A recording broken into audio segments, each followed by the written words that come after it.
महाभारत काल की ये बात है। एक बार श्री कृष्ण और बलराम घने जंगल से गुजर रहे होते हैं। रात घनी होने के कारण बलराम कहते हैं कि अब यहाँ से आगे चलना उचित नहीं होगा। श्री कृष्ण कहते हैं सही बात है, हम यहीं पे विश्राम कर लेते हैं। लेकिन जंगल घना होता है। बलराम ने कहा कि यहाँ ठहरना भी उचित नहीं होगा। तो श्री कृष्ण ने कहा कि एक बंदा पहरा देगा और एक सोएगा, उस तरह से हम ये रात को गुजार देंगे। दोनों की चर्चा हुई और उन्होंने निर्णय लिया वहां पे सोने का। बलराम जग रहे थे, श्री कृष्ण काफी थक गए थे तो उनकी आंख लग गई। जैसे ही श्री कृष्ण सोए और बलराम को थोड़ी देर के बाद एक राक्षस दिखाई दिया।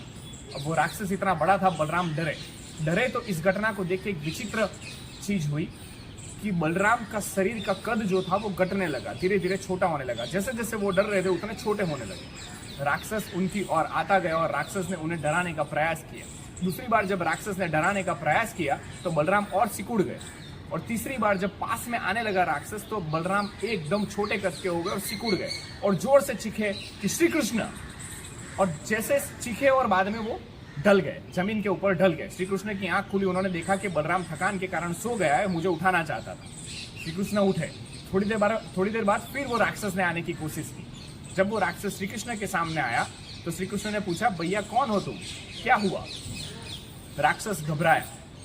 तो यही विचित्र घटना हुई। श्री कृष्ण का कद बढ़ने लगा और राक्षस का कद छोटा होने लगा। राक्षस ने दूसरी बार फिर अपनी पूरी ताकत लगाई और चीखा।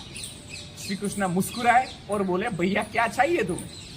उनकी मुस्कुराहट के कारण श्री कृष्ण का कद और बढ़ गया और राक्षस का छोटा हो गया। राक्षस जैसे ही पास आया, तीसरी बार फिर प्रयास किया और भयानक गर्जना की राक्षस ने। तो श्री कृष्ण मुस्कुराए और बोले कि भैया आखिर तुम्हें चाहिए क्या? राक्षस छोटा सा हो गया। श्री कृष्ण ने उसे पकड़ा और अपने कमर के झोले में बांध दिया। और थोड़ी देर बाद सुबह हुई। उन्होंने बलराम को जगाया और दोनों चल पड़े। रास्ते में बलराम से रहा नहीं गया और बलराम ने कहा कि कल रात को मैंने एक राक्षस देखा था। श्री कृष्ण ने उन्हें रोका और बताया कि तुमने कहीं इस राक्षस को तो नहीं देखा था? बलराम ने कहा हाँ यही था। ये इतना छोटा कैसे हो गया? कल तो ये भयानक आकृति में था, बहुत बड़ा था।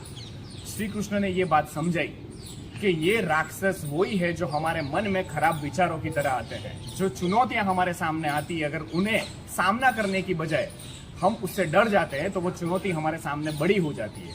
खराब विचार आते हैं और हम जिस विचारों का सामना करना होता है, जिन्हें सही करना होता है, अगर उससे हम डर जाएंगे तो वो बड़े हो जाएंगे और हम छोटे हो जाएंगे। लेकिन अगर हमने मुस्कुराते हुए चुनौतियों का सामना करना सीख लिया और हम डटे रहेंगे और हम सामना करेंगे तो चुनौतियां और विचार छोटे हो जाएंगे और हम उसके सामने बड़े हो जाएंगे। Be unstoppable. Happy Janmashtami to all. जय श्री कृष्ण।